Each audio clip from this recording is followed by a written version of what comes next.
மிஷினரிகள் மட்டும் இல்லாட்டினா இந்தியா இடுகாடாக அதாவது சுடுகாடாக இருந்திருக்கும் அப்படின்னு கூறியவர் தந்தை பெரியார். ஏன்னா இந்தியாவுல மிஷினரிகள் சாதிச்சது ஏதோ கொஞ்சம் நஞ்சம் கிடையாதுங்க, அது எக்கச்சக்கமான சாதனைகள் இருக்குதுங்க.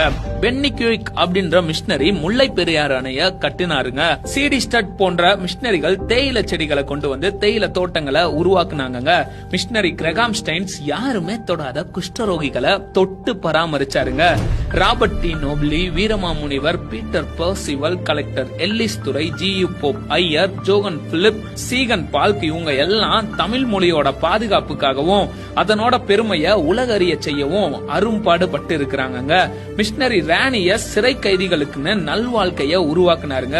100க்கும் மேற்பட்ட பள்ளிக்கூடங்களை தென்னாட்டுல உருவாக்குனாருங்க. மிஷினரி ராணியஸ் அது மட்டும் இல்லாம ஆசிரியர் பயிற்சி பள்ளிகளையும் உருவாக்குனாருங்க. மிஷினரி ரிங்கல் தோப்பே பெண்கள் மாராப்பு சேலை அணிய இருந்த தடைய நீக்கிறதுக்காக அரும்பாடு பட்டாருங்க.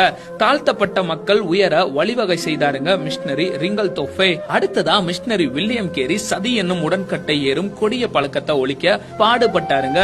பெண் மருத்துவ கல்விக்கு வித்திட்டு மருத்துவமனையை உருவாக்கியவர் தான் மிஷினரி ஐடா ஸ்கைடர் அம்மையார். ஓலை சுவடுகள்ல தவழ்ந்த தமிழ அச்சில ஏத்தி புத்தகங்களை அச்சடிக்க உதவியவர் தான் சீகன் பால் அப்படின்ற மிஷினரி. தரங்கம்பாடியில இவர் தான் பெண்களுக்கான முதல் தமிழ் பள்ளிய உருவாக்கு